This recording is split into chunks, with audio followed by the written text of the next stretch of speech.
What's going on, Eagles Nation? It's your boy Showtime 804 checking back in with y'all today. Um, you know, it's tough being an Eagles fan at this point in time, but I'm always trying to give you as content as consistently I can throughout the week. Thank everybody so far who's like or subscribe. Continue to do the same thing. Tell your friends. We want to build this empire up as best as we can, even though it's through tough and difficult times, and not a lot to be celebratory about dealing with this team. I'm just getting over the game on Sunday. I probably still not completely over it because every time I think about it and listen to other content, I get more upset about the way this team has been playing and the direction it's going in. It's just an uphill climb, and with this franchise right now, everybody's afraid to say they made a mistake. You got Carson Wentz getting beat up constantly in game. That offensive line is abysmal. What people are the expectations for Carson Wentz, to come out here and capitalize off of last season, and build upon the Eagles' first quarterback to throw 4,000 yards. It's becoming a taller task. For Carson Wentz. And it's not to say that he's not, up for the challenge, or he has the ability to do so. You look at his numbers last year: 4,000 yards, 27 touchdowns, 7 interceptions. With the injuries to the wide receiver group and the lackluster talent that was on the field, that he was able to salvage the season in some capacity. And you look prior to that in 2018, fresh off the Super Bowl hangover, 21 touchdowns, 7 interceptions, and that was only in 11 games. And again, we dealt with injuries on the field. Go back to 2017, it just seems like it's so far away. The 33 touchdowns, 7 interceptions. And then you look at this year where he's got 14 touchdowns, 14 interceptions. And people are looking at this man like he can't play football. Carson Wentz, under Doug Peterson, being the sole offensive mind in that room, or the loudest voice in that offensive room, has Carson Wentz looking like Jared Goff the way he was under Jeff Fisher. And it's not fair to Carson Wentz. And they're doing this man a strong disservice. Doug Peterson failing to relinquish the play calling duties. Somebody's got to come in, and I know they don't want to do it by force, but that's going to be the choice that's got to be taken out of his realm.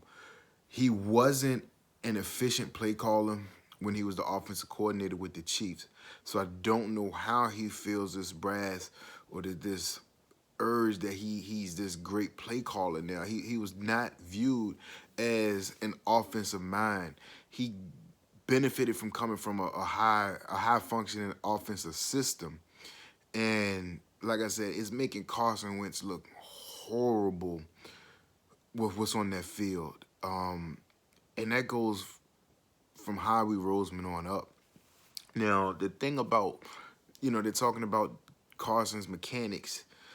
Doug originally started off as the quarterback coach for this franchise, and that was back in 2010, 2012.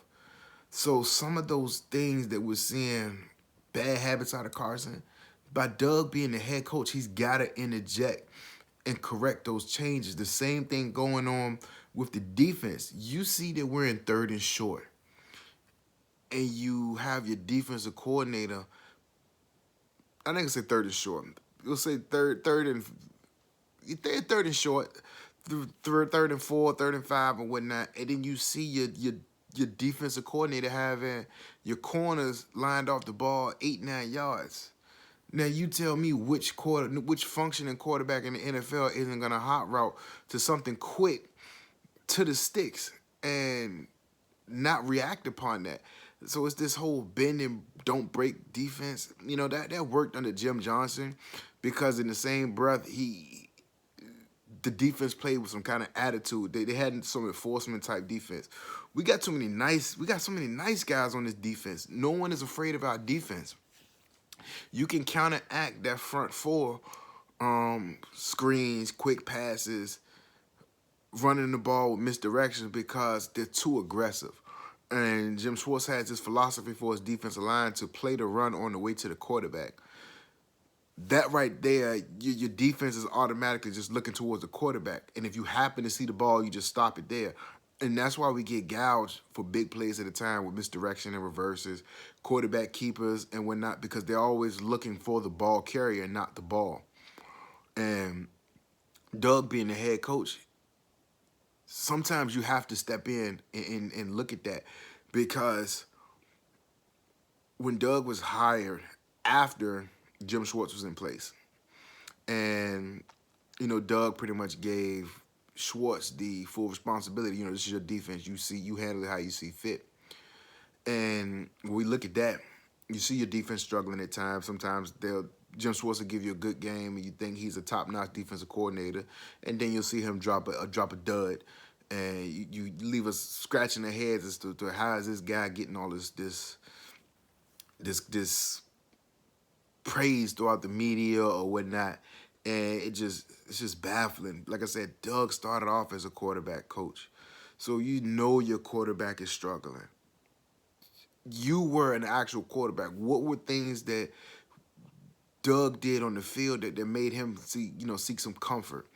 And he's just not doing the same. Like I said, just in between series, nobody is talking to Carson except for Nate Sudfeld. Nate Sudfeld is not going to get Carson out of a slump. He's not going to help him see different things.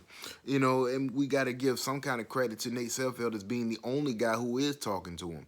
But it's not going to help this franchise with that. And, this past offseason, I should say, it was a big point Howie made.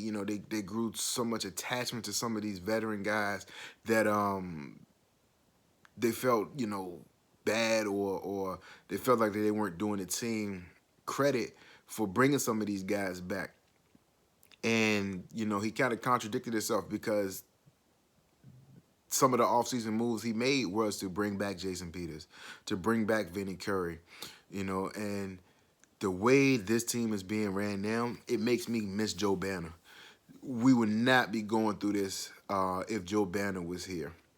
Now, the one thing we all, resent Joe Banner was for not bringing Brian Dawkins back. But, sometimes you do have to take the Branch Rickey approach to get rid of a guy too soon as opposed to a year too later.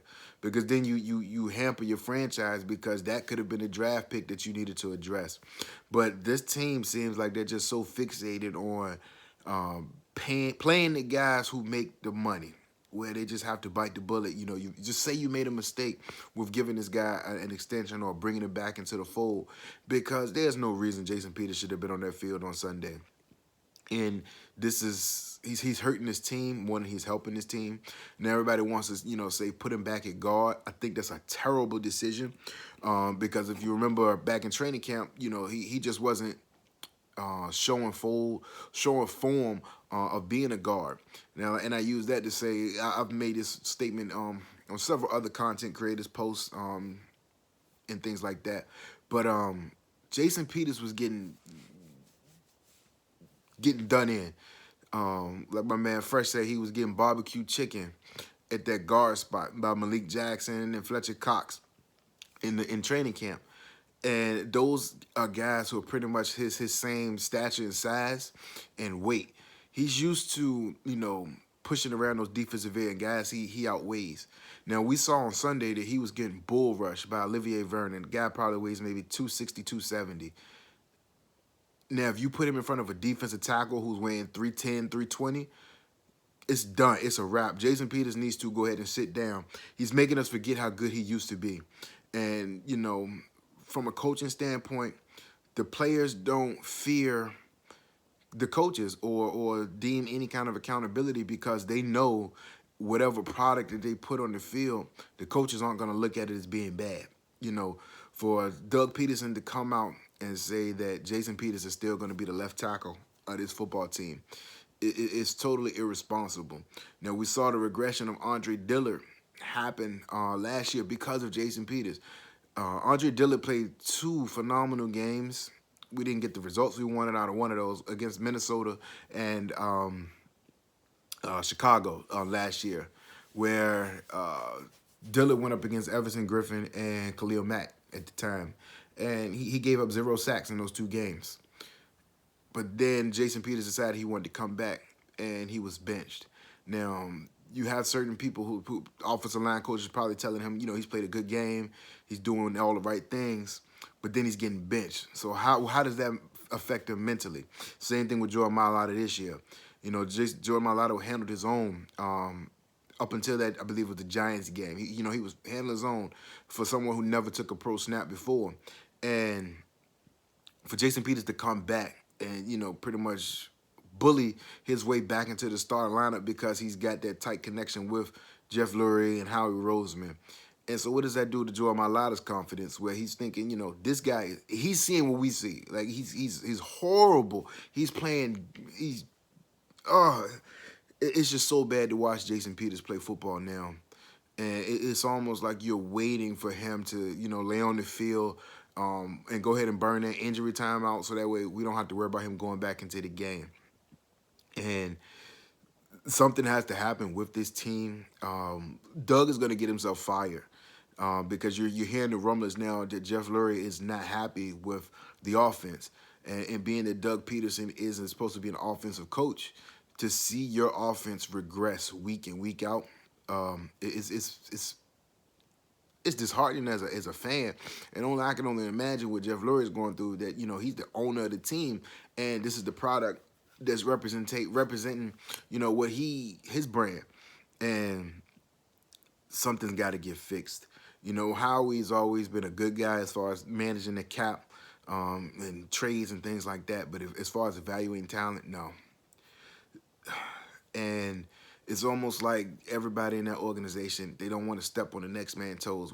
Somebody's head's got to roll, because 3 years ago we were hoisting the Lombardi Trophy. We were Super Bowl champions. And, to see consecutive 9-7 seasons with the talent that's on the team, how close we were with the salary cap, having to make some moves so we can get under the cap, to put a strong product on the field. But then now you look to this year, 3-6-1, where some of those games could have either went, one way or another, but the play calling is just putting us in bad predicaments where we keep having to scratch and claw our way out. We're running play action without the threat of a running game. You call up Elijah Holyfield, you don't give him 1 carry. Now we got Jordan Howard to come back, and what's he gonna? He's gonna get used the same way he was used in Miami. So it's afraid to say, but it's just, and I think it was Brunson who made up the point where the production that we're seeing from these players is so lackluster. Is that because Howie doesn't want them to build up the reputation to keep their stats at a lower point so that they don't have to pay them as much? And if that is the case, if that is truly what's happening, we are in for a long rebuild. We're going to have to cut loose of some of these guys next year. Core guys that we're expecting to, produce.